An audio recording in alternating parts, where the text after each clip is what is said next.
On September 27, 1992, the television program Rugrats aired the episode The Big House, in which Tommy Pickles engineers a heist to escape from daycare. Just 4 days later, on October 1, 1992, The Simpsons premiered the episode A Streetcar Named Marge, which includes a subplot where Maggie Simpson also engineers her own daycare escape.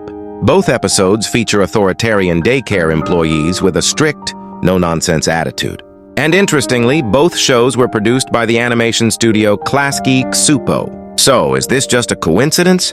Could The Simpsons have been inspired by their Nickelodeon baby brother and, in those 4 days, somehow hurriedly wrote, storyboarded, and animated an entire subplot?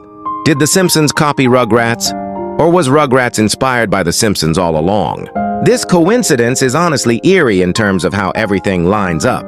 Here we have two of the most popular animated series of the time both doing baby-led, prison escape parodies, and airing them only 4 days apart.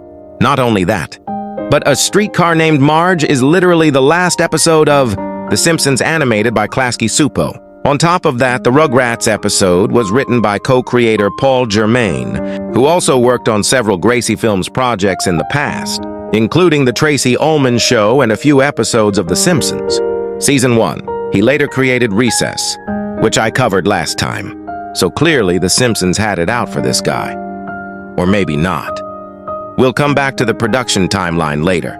What we really want to know is, are these two episodes actually that similar? Let's start by looking at how both babies end up in these strict daycares. In The Simpsons, it's a subplot. Marge is referred to the Ayn Rand, School for Tots by director Llewellyn Sinclair while she rehearses for her play. In Rugrats, The Big House is a full episode segment. But we never really learn why Dee Dee is dropping Tommy off at a new daycare. Maybe she doesn't trust Grandpa Lou, who's let Tommy escape like 20 times already. Or maybe she's hanging out with the shirtless hunky neighbor again. Who knows? What we do know is that the Golden Apple Daycare takes its security seriously. Sandra, the counselor, ominously warns, "There's never been an escape." Make sure Dee Dee feels both reassured and creeped out. Sandra works with Jonathan, the fussy nutritionist, and Bob, who changes diapers and hates everything. Rugrats really leans into the technological coldness of the daycare, with security, cameras, and strict control, while The Simpsons takes a more ideological route. The Ayn Rand School for Tots is a place where collectivism is shunned, and objectivism is law. Mrs. Sinclair seems to run the place solo, likely because hiring help would be a betrayal of self-reliance. But hey, at least it's the only daycare in Springfield not under state investigation. Like Dee Dee, Marge is also unsettled by this overly intense caretaker. Despite their differences, both daycares represent strict, hostile environments from the baby's point of view. In Maggie's case, her conflict begins the moment Marge leaves and Ms. Sinclair takes away her beloved pacifier. Maybe she thinks pacifiers are symbols of weakness, or maybe she just hates the constant sucking sound. On the Rugrats side, Tommy doesn't have a goal right away. Another kid nicknamed Wise Guy introduces him to a colorful but one-time cast of characters: Builder, who builds, Doughboy, who loves Play-Doh, Crybaby, who can cry on command, and Big Justin, who is just big. After Big Justin picks a fight over a ball, Tommy ends up in timeout, which the show portrays as solitary confinement. It's only after experiencing this punishment that Tommy decides to escape. Maggie also lands in timeout, but hers is a direct result of trying to retrieve her pacifier. During nap time, she recruits other babies, builds a tower, and tries to get it back through the locker. Unlike Rugrats, The Simpsons doesn't explore baby dynamics through dialogue. Maggie simply gives a look, and the other babies follow. She's just that naturally commanding. Now comes the execution phase. Tommy's escape plan is more complex and involves teamwork. Each baby plays a part. Crybaby distracts the adults. Doughboy makes a key out of Play-Doh. Builder builds a tower. Big Justin climbs it. And Wise Guy looks cool doing it. Maggie's second attempt, meanwhile, turns into a slick solo mission. She swings from the ceiling on a crusty doll pulley system and retrieves the keys with a grappling plunger, foreshadowing the time she'll shoot Mr. Burns. In the end, both babies achieve their goals, but in different ways. Maggie succeeds. She gets her pacifier, opens the daycare doors, and liberates the others. The babies rise up against Ms. Sinclair, or maybe she just quits and heads to her brother's play. Tommy, on the other hand, fails to open the door with the Play-Doh key. Fortunately, Dee Dee arrives just in time to take him home. So from the kid's point of view, Tommy escaped, even if he didn't actually accomplish it on his own.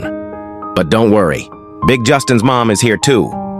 That's the big difference between the two. Yes, Rugrats spends more time fleshing out its characters, since it's a full episode segment, while The Simpsons keeps things brief as a subplot, but it also comes down to perspective.